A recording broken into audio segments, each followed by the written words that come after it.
¿Alguna vez te preguntaste qué tan oscuros pueden ser los secretos de la industria musical? Mis queridos frikis del carajo, hoy nos vamos a sumergir en una de esas historias donde la realidad supera la ficción y las paranoias se vuelven verdad. Durante años, muchos raperos dejaron pistas en sus canciones insinuando que había algo turbio detrás del brillo y el glamour de las grandes estrellas del hip hop. Letras que en su momento parecían exageraciones, pero que hoy, después del arresto de Diddy, parecen cobrar un nuevo sentido. ¿Qué secretos escondía realmente Diddy? ¿Qué sabían estos raperos y por qué nadie los escuchó? Esos versos eran gritos de auxilio, advertencias y simplemente los ignoramos. Hoy vamos a sacar la lupa y analizar cada detalle, conectar esos puntos que por años estuvieron ahí y que por miedo o por conveniencia nadie quiso unir. Prepárense porque lo que viene no tiene desperdicio. Data suculenta, quilombos de los grandes y secretos que te van a dejar con el culo lleno de preguntas. ¡Aló! ¿Qué pasó, frikis del carajo? Soy Juanito, esto es Del Carajo TV y nos vamos a meter de lleno en letras, líricas, flow,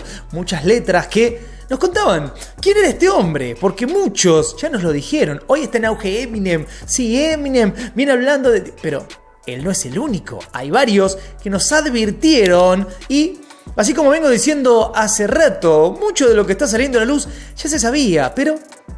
la industria hizo de cuenta que no escuchaba. Sean Combs, conocido por mil nombres como Puff Daddy, Diddy o P. Diddy, siempre fue un gigante del hip hop. Un tipo que no solo hizo historia como rapero y productor, sino que también se vendió como el gran empresario, el genio del marketing que puso su nombre en la cima del mundo. Pero, ¿qué hay detrás de ese brillo? Porque por cada éxito de Diddy siempre hubo un rumor, una sombra que lo perseguía. Un tipo que levantó un imperio, sí, pero siempre envuelto en controversias y rumores de manipulación. El 17 de septiembre, todo eso explotó, Diddy fue arrestado y su ex, Cassandra, lo denunció por suba y aislelo y bro. Pero, ojo, esto no es nuevo, lleva acumulando denuncias y rumores de extorsión durante años. Era un secreto a voces que Diddy tenía un lado oscuro, que las fiestas que organizaba tenían segundas intenciones y que usaba su poder para controlar a los demás, pero hasta ahora nadie se animaba a hablar. La realidad es que Diddy siempre supo cómo mantenerse intocable, controlaba contratos, manipulaba carreras y mantenía a todos bajo su pulgar.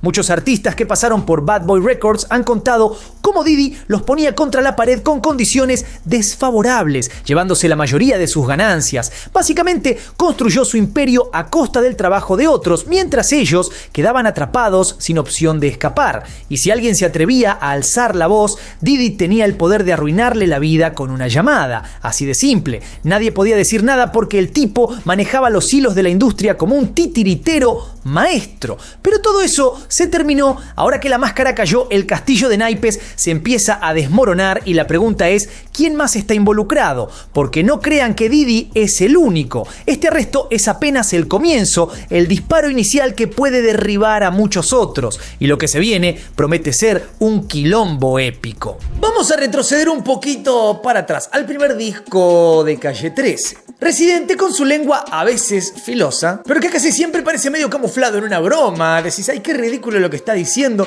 Bueno, en este caso cuenta una historia que es tan ridícula que básicamente es lo mismo que estamos viendo ahora, este delirio que era la realidad. Con lo que nos deja dos opciones: o el tipo es un profeta o algo le pasó. En la canción el tipo habla de una fiesta donde todos son bienvenidos, no tienen que pagar nada, pero resulta ser que el anfitrión es un poco raro y puso cámaras por todos lados. Y ya sé, te debe sonar demasiado familiar si por lo menos viste el video en este canal donde te cuento exactamente qué pasó detrás de la fiesta de Diddy. Donde, ¿qué pasaba, por ejemplo? Tenías todo, lo que quisieras, pero eras grabado para luego ser extorsionado. Y en esas épocas a Diddy se lo conocía como Puff Daddy, como lo llama en esta canción este muchacho Residente. Bueno, dice Sugar Daddy. ¿Casualidades? No creo. El ambiente que describe Residente en esa canción es tan parecido a las historias que hoy se cuentan sobre Diddy que da escalofríos. Reuniones exclusivas, celebridades y cámaras grabando cada movimiento.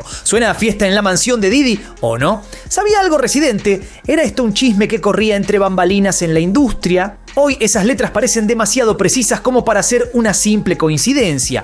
Y Residente nunca fue de los que se callan, al contrario, siempre fue de los que hablan, de los que sueltan la verdad aunque nadie quiera escucharla. Que haya incluido esos guiños en sus letras en una época donde todos preferían mirar para otro lado muestra que algo sabía y lo soltó en sus canciones, pero nosotros lo tomamos como una metáfora, como una crítica social sin más. Ahora, con todo lo que sabemos, parece que Residente estuvo más cerca de la verdad de lo que cualquiera hubiera imaginado. Calle 13 siempre fue una banda sin pelos en la lengua y esta vez parece que revelaron un secreto que pasó de largo. Hasta ahora. J. Cole es conocido por ser un rapero con un mensaje claro y profundo, un tipo que nunca ha tenido miedo de exponer los problemas reales que ve dentro de la industria. En su canción She Knows, J. Cole toca un tema que en su momento parecía simplemente una reflexión sobre los sacrificios que uno tiene que hacer para alcanzar el éxito. Pero ahora, con todo lo que está saliendo a la luz sobre Diddy, las letras de J. Cole suenan mucho más siniestras. En la canción, Cole menciona a artistas que venden sus almas y hacen lo que sea por la fama,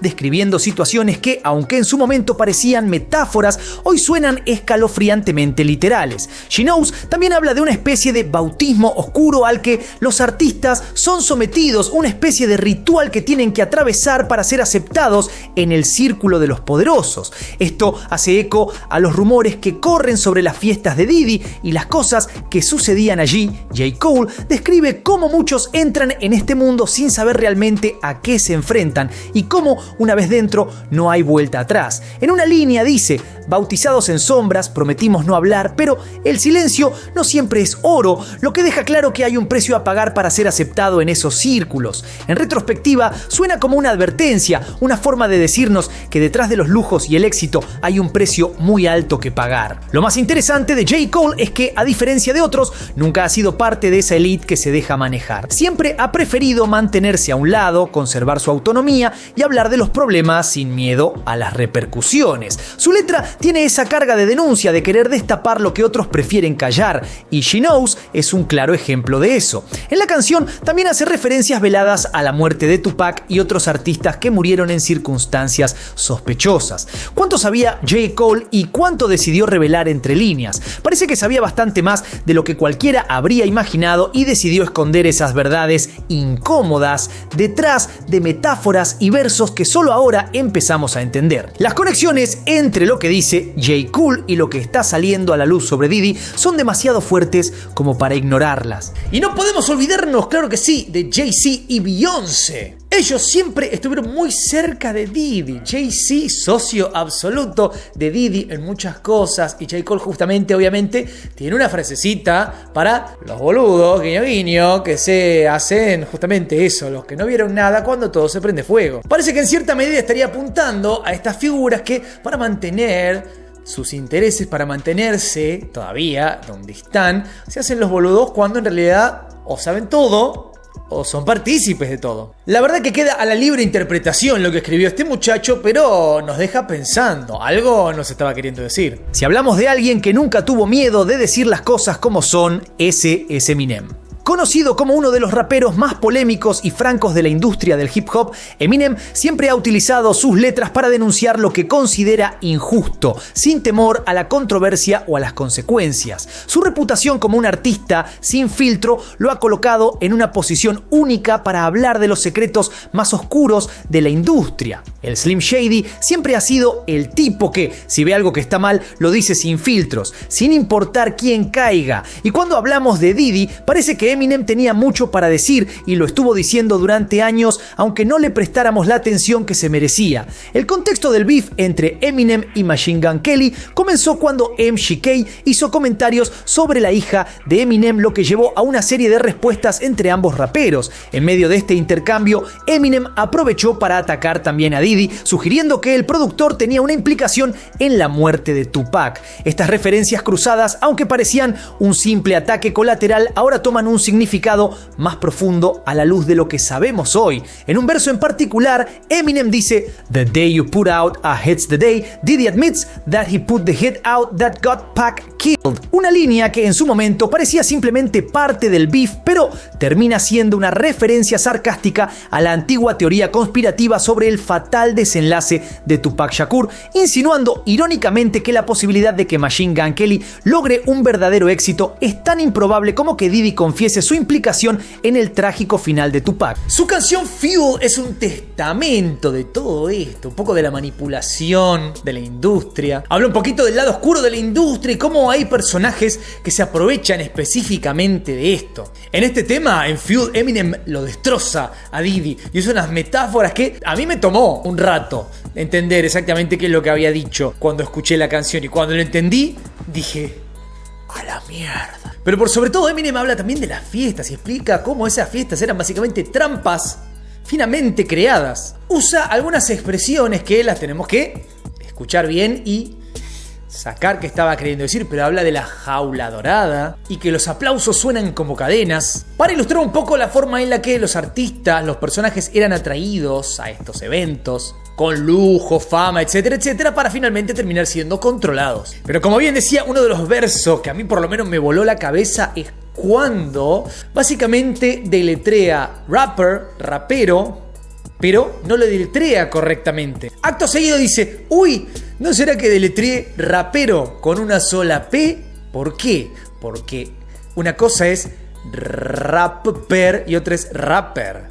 Digamos, te lo estoy diciendo como se escribiría en inglés, ¿no? Uno significa rapero y la otra palabra significa violín. Y después hace como un juego de palabras con did he. O sea, lo hizo él, digamos, ¿no? Sería la traducción veloz, que suena en realidad como Diddy.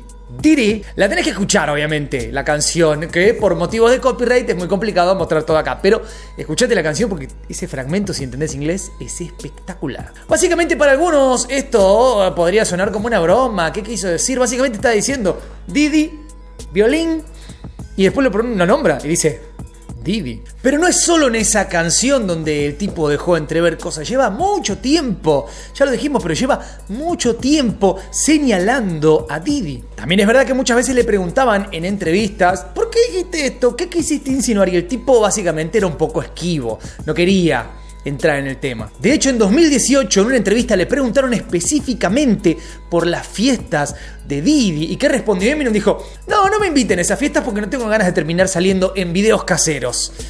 Esto, cada cosa que va saliendo, cada cosa que ya había salido, cada cosa que alguno tira así, deja ahí al paso, nos está confirmando todo lo que hoy ya sabemos. Esto lo sabía todo el mundo y sobre todo lo sabía toda la industria. De hecho, en otra entrevista dejó ver cómo muchos artistas que han tenido éxito sin tanto talento, que esto tiene que ver con hacer algunas cosas o favores o cumplir con ciertas peticiones que finalmente son las cosas que ahora están saliendo a la luz. Otro ejemplo es la canción Antichrist, donde Eminem habla del rey sin trono y hace alusión a cómo algunos artistas obtienen poder no por su talento, sino por las cosas que están dispuestos a hacer tras bambalinas. Aunque Eminem no nombra directamente a Diddy en esta canción, las referencias son claras y apuntan hacia él, haciendo que el mensaje sea una acusación velada pero evidente. Eminem sugiere que Diddy estuvo involucrado en la muerte de Tupac y Biggie, y aunque estas acusaciones nunca fueron tomadas en serio, hoy empiezan a parecer menos descabelladas. Slim Shady nunca tuvo miedo de señalar la hipocresía de la industria, y con cada nueva revelación sobre Diddy queda claro que sus palabras eran más que simples versos provocadores. Eminem también tuvo intercambios con otros artistas que señalaron a Diddy como 50 Cent. En varias colaboraciones, tanto Eminem como 50 hablaron sobre los métodos poco ortodoxos de Diddy para mantener el control. En una línea de Patiently Waiting, 50 dice: I got my homie Slim with me and he knows where the bodies are buried. Eminem sigue esa línea con referencias a contratos esclavizantes y a cómo ciertos ejecutivos utilizan a los artistas como peones. En ese contexto, Diddy siempre fue el blanco de estas críticas y Eminem no hizo nada para suavizar su postura. Hoy con Diddy enfrentando tremendos cargos, todas estas canciones que uno diría: Eminem es re picante, le gusta tener problemas con todo el mundo, básicamente se transforman en unas revelaciones de la zamputa. Son básicamente acusaciones. Sin más. Pero como siempre, la industria prefirió ignorar esto, porque él viene diciendo cosas hace rato, no es que se le ocurrió ahora. Y si hay algo que queda muy claro es que Eminem siempre dijo lo que quería decir en todo sentido. En este caso, dijo un montón de cosas y un montón se hicieron los sordos. Y de hecho, no importa lo que está saliendo a la luz, hay un montón que se siguen haciendo los sordos. Así que si no habías escuchado esta canción, por lo menos Fuel, con atención, te invito a que la escuches otra vez, porque desde un momento hasta el final es una bomba tras otra. Si tantas voces intentaron advertirnos durante años que más habrá allá afuera que aún no hemos descubierto, ¿cuántos más secretos se esconden tras las luces y las cámaras, detrás de esos lujos que nos muestran? Quizás, queridos frikis del carajo, lo que hemos descubierto hasta ahora es solo la punta del iceberg. Pero la gran pregunta es, ¿cuántas otras letras están dando vueltas por ahí? Por alguna canción que en realidad no se estaban hablando de Diddy. Comentame si conoces alguna otra letrita. Lo más importante, no te olvides darle duro al botón de like, suscríbete, toca la campanita, sígueme en todas mis redes. Soy Juanito 6, esto es Del Carajo TV y nos veremos la próxima.